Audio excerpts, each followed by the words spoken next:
welcome back to the Harris Automotive Project. Today, what we're going to do is Aiden and I are going to review this 2023 WRX. This happens to be my own personal car, my everyday driver, and this is going to be the 1-year review. I just stuck the tags on this yesterday, and I thought we'd go over and discuss what's been great about this car, about owning it for the past year, and some of the opportunities that might be there for this vehicle. Aiden, what do you think of the car? I personally don't understand the flack for its appearance in this new generation. Yeah? I think it looks fine. The front looks really aggressive. Yeah. I love the fender work on the sides, the sort of black tracing that goes along the side of the body. Yeah. It adds a good touch to it. I don't know. I don't see a problem with it. It looks really good. I really fell in love with it when I first saw it. I love the Stormtrooper kind of effect that this has, obviously in this color scheme here with the black fender panels right here, actually functional. It's got some scoops here on the side. And how many cars can you get right now that has a functional hood scoop on the top? Only Dodge off the top of my head. Probably just Dodge, right? So yeah, I think, to be honest, I think this car looks better in person than it ever does come across on camera. But I think that it does get a little bit too much flack for its appearance. I happen to really think it's cool. I mean, the only thing I really could understand the flack for is the taillights.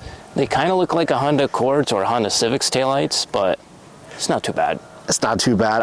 I like the magma effect that it has inside. Yeah, on the inside it has like a crystal shard looking sort of effect. That's a really cool effect that stock headlights usually don't come with. Right. I think that looks pretty cool. I've really enjoyed my ownership of it. Again, I've had it for exactly a year now. I've really enjoyed it. Of course, the party piece with this is the 6-speed manual transmission. We'll get into more of that when we get into the interior. With that, let's take a look around. All right, everyone, let's go ahead and take you a walk around the WRX today. Starting with the front, functional hood scoop on the top. Intercooler lies right underneath it. The hood scoop helps keep that nice and cool. I like the fact that the Subaru puts it on top here instead of on the front. I think it just helps keep the engine run a little bit more smoothly. Go look to the front here, you've got your Subaru badging, grille.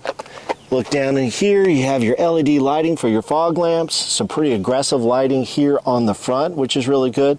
Very good lights at night. The times I've driven this at night, very good bright lights, cast very far out in a very flat plane, which I particularly care for. Has an auto dimming switch is really good, so if your brights are on in the deep country and another car comes in, they'll immediately turn down to your regular lighting so you're not blinding anybody while you're driving. You've got your black cladding here on the front for the front grille. Continue on here onto the side, that very controversial black cladding here. This is what everyone seems to not like. I disagree. I think that if this was a color matched, I think it would look just like a Camry or something much more basic. I like the kind of the two-tone here, especially given the Stormtrooper effect here on this particular color scheme. We can continue down on the side. The black continues on the bottom with the kick panel down here. This particular model comes with a sunroof. Keep on going to the back, more cladding as you go back here. And then we come around to the back. You've got those magma taillights we kind of talked about earlier, which I think look pretty cool right in here. The Subaru symmetrical all-wheel drive system, which is always in effect. That's the default setting, is always to have the all-wheel drive system operating. You have a small spoiler here that it comes with. All right, let's take a little bit of time and talk about the interior, the WRX. Before we get to that, I actually have the sticker left over from a year ago. Let's take a look about what this costs and some of the things that were included with it. Let's just get to the end. Cost of this particular model is $37,508 listed on the sticker. What do you get with that? 18-inch alloy wheels. You get 245/40R summer performance tires, which have been great so far. Let's see what else we got in there. A symmetrical all-wheel drive system, of course, and the party piece. This is installed by the dealership. It's a WRX short throw shifter package at an additional $649, and that's this STI kit that we see right here for the 6-speed manual transmission. It comes with the short throw shifter and the shift knob. As mentioned before, it has the auto dimming exterior mirror, LED upgrade, all-weather floor mats came with this as well, which is always really useful. I love the all-weather seats with these things. It's been great. Four-wheel disc brakes, as you would imagine. So that's what you get for sub $40,000. Not too bad. So that's what you do get. Kind of an interior. What you don't get at that level, you do get the performance upgrade here. This particular one has the sunroof and the Harman Kardon stereo system that comes with it. But other than that, everything in here is, and we'll see if I can say this right, it is basic, but quality. I don't know if those two things line up necessarily. Like, there's no, on the dash and everything, there's no Alcantara, it's not leather, it's not any of those things. However, it is kind of just like a quality plastic kind of thing. It's hard to describe, but luxury, probably not a thing that I would say. In its defense, this has very stiff suspension and does like to rattle, especially on Santa Rosa roads. And there's not one squeak in this interior yet. Contrast that to a Dodge Challenger that I had, which squeaked probably within 3 weeks. But was a great car, had a great sound system, so you should just turn it up. This one, though, no squeaks in the interior whatsoever yet, but really basic. I think it's laid out very well. Let me shut the door here, kind of give you an idea. It's laid out very well. It's a lot of space in here, especially compared to maybe its two main rivals, which would be the Golf GTI and the Acura Integra, which has, to me, a little bit more cramped interiors. This one has a very wide open interior, which is nice. Very streamlined here. Integrated tablet right here in the middle, which is nice. So it's not some sort of thing that's stuck on top of the dash. It's actually integrated into the system here. Let's see if I can get this thing fired up. Get that fired up like that. Starlink comes on. You agree?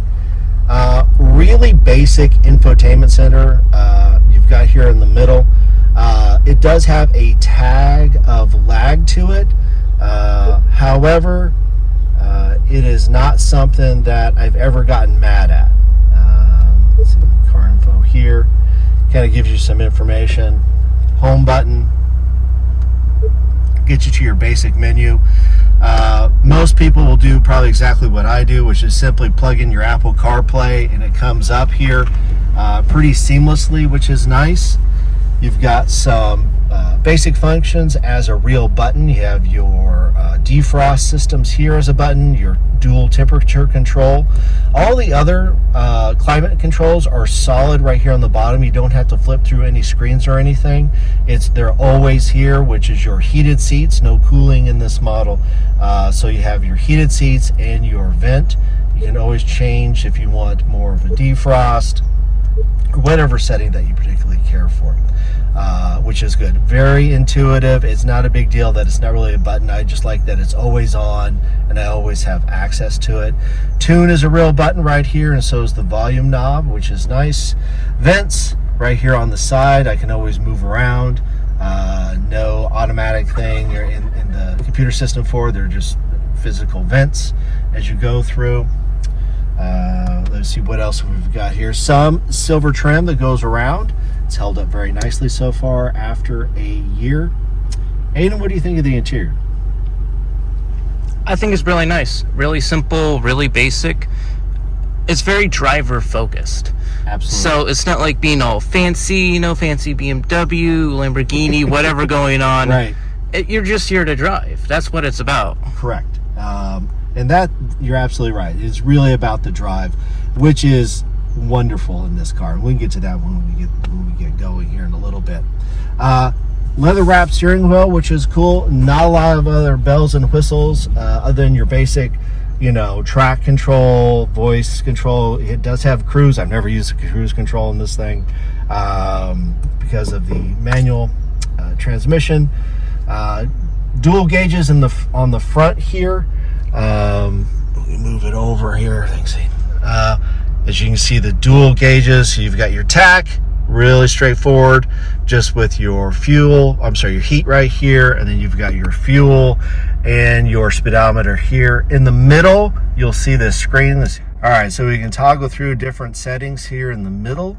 It's not really configurable other than just toggling through different menu screens, which, to be honest with you, I don't have a problem with. Again, it's very Subaru-like, where it's straightforward, gives you the information that you need.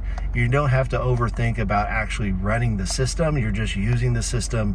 It's giving you the info that you're looking for. I'm going to back up a little bit. One of the things that you probably have heard some people say is the start-stop button is a pain. I don't think so, but it is kind of a no-look deal. Like, let me show you where that's at. So if you look right here, so here is the start-stop button. Here's the trip reset. So common complaint was everyone was hitting the regular frame, earlier frame. Here, the trip reset instead of the start button. It took me all of like 5 seconds to like figure it out, but just so you know, it is underneath the steering wheel there. All right, get you back to Aiden. If you look down over here, obviously the 6-speed manual transmission, which is the upgraded version, as we discussed. You've got a little cubby here for all your knickknacks and things. You have 2 USB-A and an auxiliary jack. You have an old-fashioned cigarette lighter style port right there on the bottom. We can go through here. You have your emergency brake here. 2 cup holders right there, which is appropriately American size. You can take that middle console out. And then here, a little bit of storage right here in the middle for all your other stuff. So overall, very practical, as Aiden was saying, very driver focused. You're not getting a lot of other bells and whistles in here. One thing I do also have to mention, no power seats. It is all manual seats in this model. So it's not a problem for me. I'm the only one who really drives this car. But if you're in a situation where other people are getting in and out and having to use it, it could be a pain. So just the manual adjustments on this one. All right, so out driving the WRX. Aiden, what questions do you think the audience are most be interested in about this? What I was interested in knowing is, compared to your other cars, what made you like this car more over the other ones that you've had? Sure. So the car I had before this was a VW Passat. So what that was excellent for was, it was a commute monster. Huge gas tank, got pretty good gas mileage, long wheelbase, real smooth. Didn't have to think about anything. It was really plush on the inside. Pretty nice vehicle. This is when I was commuting about over an hour and a half into the city every day. Then I got a new job. And the new job had a considerably shorter commute. And along the way, one of the bonuses of it is a lot of twisties on the way. So a lot of back roads getting to it, a lot of twisties. Where the Passat was very functional and did its job as kind of a super commuter. Fizz is not kind of in the DNA, right? So it's not designed to have a lot of driving engagement to it. It just isn't. And what I was looking for is to have something with much more driving engagement. And under $40,000. So if you're looking for a car that's under 40 and has a lot of driving engagement, with a bonus of a manual transmission, it's kind of a short list of cars.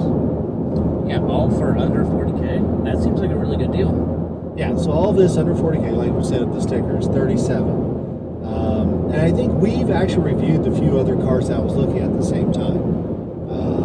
So you're looking at like the Golf GTI, and the Acura Integra, the A-Spec. So all of those cars each has their kind of their plus and their minuses with that. So what made you like this car over all the others? Was it the manual transmission? Was it just the driving experience that you get where it's all driver focused? Right. And I think that's what won me over. And the ease of the purchasing experience. I don't think people talk about that enough. Easy to buy. There was like, when I was, at the time I was looking, there was like 5 of these on the lot, any color I wanted, any trim package I wanted. It was there. People at Subaru were super easy to work with, super nice. Nothing, VW and Acura are good to work with as well. But they had tons of inventory there, so not a problem. I liked the way that it looked. I thought it was distinctive. And a couple things that the other cars don't have, which is all-wheel drive and 280 horsepower. So you get the all-wheel drive system, and you get a little more horsepower made it to the 6-speed manual transmission. Have you really felt that all-wheel drive on the back roads? I haven't, luckily, or maybe it works so well I don't know that it works. I'm going to say no, publicly. No, I have not. You can't turn it off. There's a defeat switch over here on the side. I don't know why you would, but you can turn off the all-wheel drive system. I just like having that added security kind of with it, especially if it's raining, in particular wet winter last winter, and like Bennett Valley Road is super sketchy. Yeah, there are some slick roads around here. Yeah, so I do like that. In all fairness to the other two, I thought that the stereo in the Acura was outstanding. I thought they had a great stereo, and the interior was really nice. That's what you have the tune button for. It. You can tune it. You have the equalizer. I know. I thought the GTI had the best interior of all of them. This one probably has the most space interior, I would say. Yeah, but you like it old school. You just like a car. You don't want a house. You don't want a smartphone. You just want a car. Right. You don't want to do anything else but to get you there. Right. And I love the bare bones nature of this vehicle as it sits right now. You can't get this in upgrades with the Alcantara and stuff. I kind of like the bare bones because it's easy to clean. I don't have to worry about it. And it is focused on the driver experience with this. The handling on this is wonderful. It's never let me down as far as like taking a turn, taking a corner, and not giving me a ton of confidence in what I'm doing around a corner. It's like you don't feel like you have to, like, oh, maybe I shouldn't go as fast in this corner, maybe understeer, or maybe I shouldn't let off the gas. I should apply just a little bit so it has that grip. You're not afraid of it at all. No, it really does encourage you to drive at a decent clip. But obviously not exceeding your talent. But I've never felt like there's not a willing partner here in this vehicle to do what you need to do in the twistings. Obviously, it's not some sort of like drag race machine. That's not what the purpose of this is. What? That's what all my classmates do. They take it to Sonoma for drag night. These? Oh, well, I don't have the nitrous in on this. Again, you can spec this thing out to whatever you want. There is an ample aftermarket for this car, and I'm sure your friends have many of those parts on theirs. But I don't vape, smoke, or anything, so I'm not. You do stand out a bit in that area. I do. It might be more adulting in this car than most people might be. But it's a fun car. It's done exactly what I wanted it to do. As far as when I get in it every day, I enjoy the drive. You look forward to it. Yeah. When I get in the car every day, it is part of my enjoyment of the day. I look forward to that. It's not just some like get in, I turn it on, and I go. This is not a sanitized experience. The suspension is rough. I'll tell everybody that right now. If you have washboards like in Santa Rosa on the roads, this thing becomes a paint shaker pretty quick. It keeps you alert. It keeps you focused on driving. We'll say it's a safety aid. It's an alert aid for you. But it's one of those deals as a driver, I don't mind so much. It seems to be a passenger problem. I've enjoyed this car every single day. Yeah, you're a passenger. Don't complain. Would you rather walk? Exactly. So how's the gas mileage in this car? It is not great. Let's see. I think I average 22 miles a gallon. Yeah. I mostly drive it on back roads, and it usually winds up being in third and fourth gear, depending on the day and the traffic getting into town. So it is a thirsty little thing for a four-cylinder turbo engine. It does love gasoline. Yeah, you're in sixth at 3,000 RPM. Yeah.